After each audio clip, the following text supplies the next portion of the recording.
Қалайсыңдар қыздарики ұлдарики, бүгін біз сиқырлы шайқас анимесіндегі ең мықты персонаж Годжо Сатора туралы айтатын боламыз. Бұл видеоны көргеннен кейін сен анименің жалғасын салшы деп сұрайтыныңа мен сенімдімін. Өйткені ол жердегі шайқастарды көрген кезде прям денең тітіркенеді. Тағы да айта кетейін, соңғы жақтарында спойлер болады. Сен оны көргің келсе көр, көрмесең өзің білесің, өйткені ол жерде екінші сезондағы шайқастар туралы айтылады. Көп сөз бастайық. Годжо ол өз дәуірінің жалпы сиқырлы шайқас анимесіндегі ең мықты персонаж десе қателеспейміз. Сатору ол Годжо кланының 2-6 көзімен мыңдаған жылда бір рет қана туылған талантты сиқыршы. Ол дүниеге келген кезде бүткіл әлемде күш тепе-теңдігі бұзылған дейді. Оның энергиясын қарғыстар да сиқыршылар да сезіп, Годжоны жас кезінде өлтіру үшін шабуыл жасап бастайды.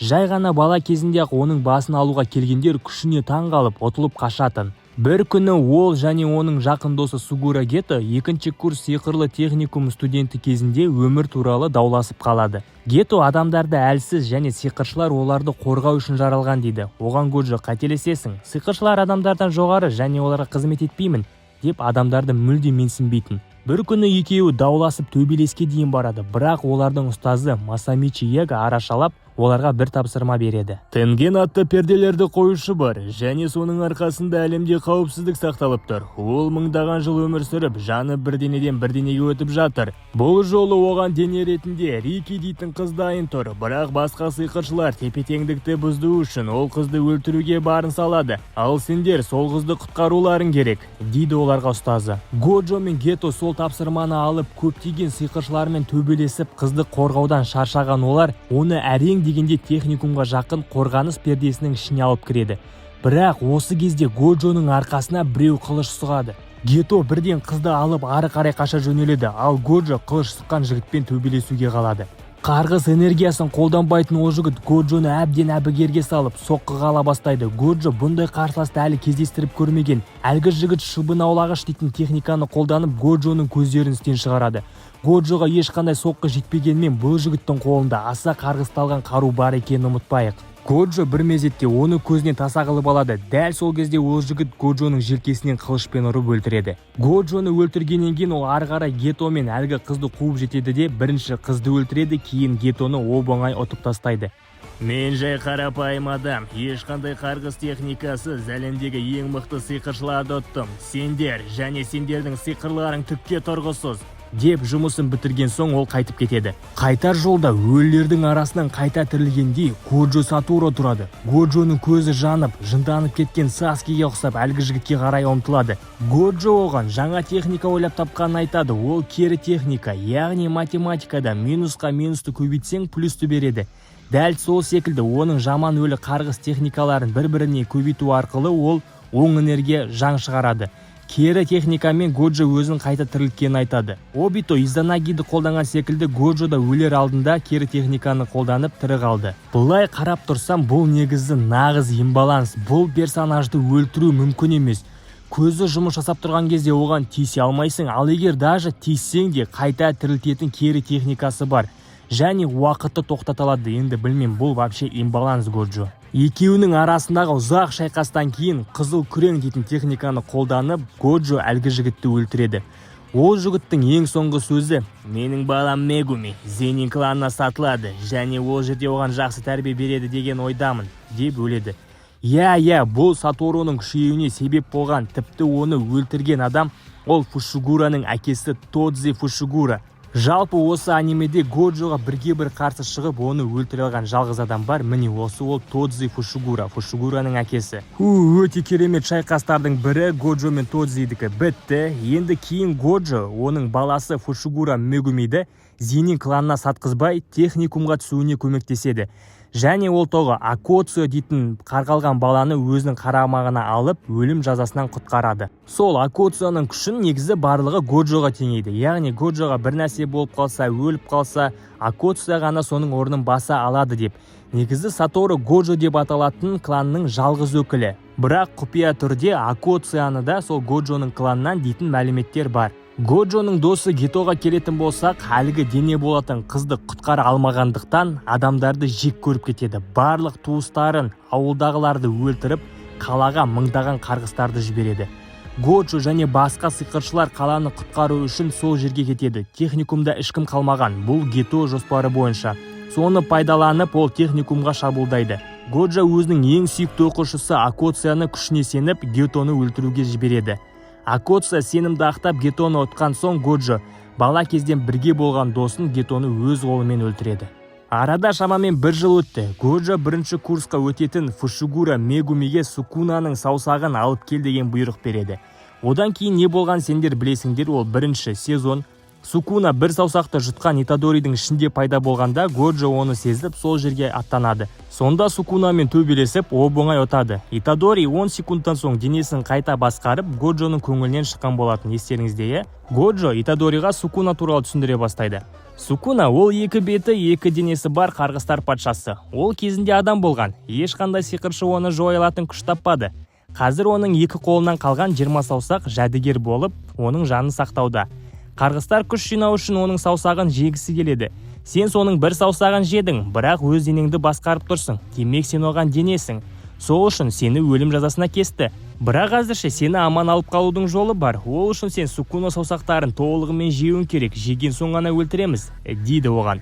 Итадори оған келісіп, олар саусақтарды іздеп бастайды. Киото мектебінде сатқын пайда болып, Итадори Фушигура Кугисаки дейтін бірінші курс студенттерін аса қауіпті қарғыс деңгейін өлтіруге жібереді. Бұл кезде Годжо тапсырма орындап жүрген, ол туралы білмеген. Қайтып келген кезінде оқушылар өлім аузында болған және бір оқушысы Итадори қаза тапқанын естиді. Годжо өте ашулы, басшылықтың барлығын қырып салсам ба деп ойланып қалады. Ол Ичичиге басшылықтың жұмысы ұнамайтынын және оларға қарсы көтерілетін оқушылар жинап жатқанын ескертеді. Дәл сол уақытта Сукунамен келісімге отырған Итадори қайта тіріледі. Бірақ Годжо ол туралы ешкімге айтпай, оны жаттықтыра бастайды. Сол түні директормен кездесуге бара жатқан жерде Годжоға Дзёго атты өте мықты қарғыс шабуыл жасайды. Бірақ Годжоның күші соншалықты көп, ол тау басына әбден соққыға алады. Дәл осы жерде ол телепорт жасап, Итадориді алып келіп, өзінің ең мықты техникасы аумақты кеңейту шексіздік кеңістігін көрсетті. Ең мықты қарғыстардың бірі тау басты Дзёгоны сол жерде басын жұлады. Дзёго әлі тірі.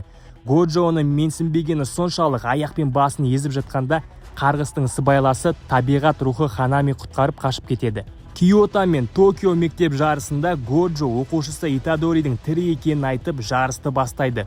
Өте қауіпті қарғыстар мен рухтар және сиқыршылар біріккен ұйымы осы жарыс үстінде оқушыларға шабуыл жасайды. Олар Годжоны кіргізбейтін барьер перде жасап, оқушыларға аңшылықтарын бастады. Киото мектебінің оқушысы Аой Тодо арқылы оқушылар аман қалды. Тодо Итадоримен бауыр атанып, әлгі табиғат рухы Ханамимен өте жойқын айқаста болады. Ханами шыдамының шегі жетіп, аумағын кеңейтейін дегенде Годжо пердені бұзып үргеледі.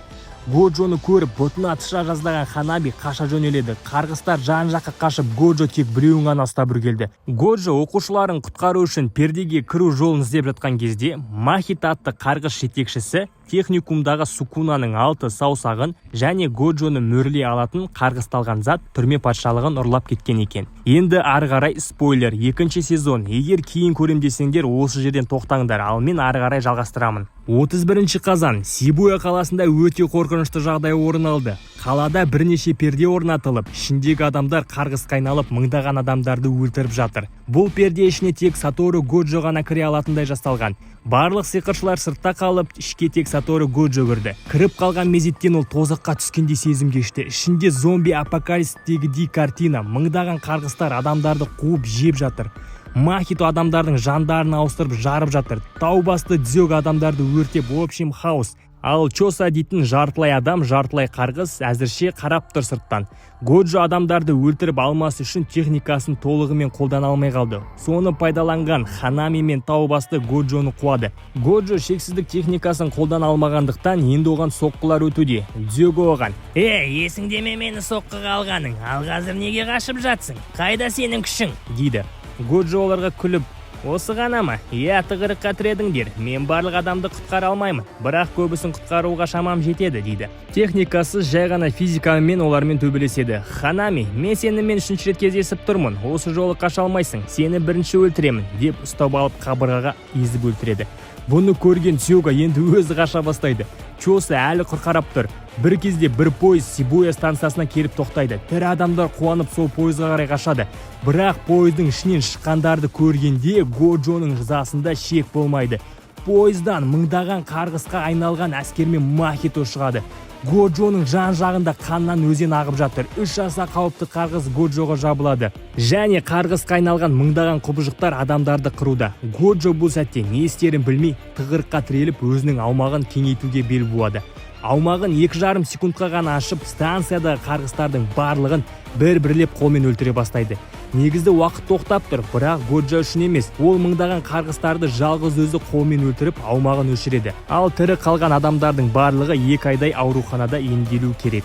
Енді барлығы жақсарды дегенде Годжоның алдынан мөрлейтін түрме патшалығы ашылады. Годжо артынан таныс дауысты естіп өз-өзіне сене алмайды. 1 жыл бұрын өз қолымен өлтірген досы Гетоны көреді. Ол досымен болған соңғы жылдарды еске алып, бір орында қатып қалды. Түрі Гетоныкі болғанмен, сенің ішінде басқа адам, дейді оған. Шын өмірде 1 секунд өткенімен Годжоның басында 1 минуттан көп уақыт өтті.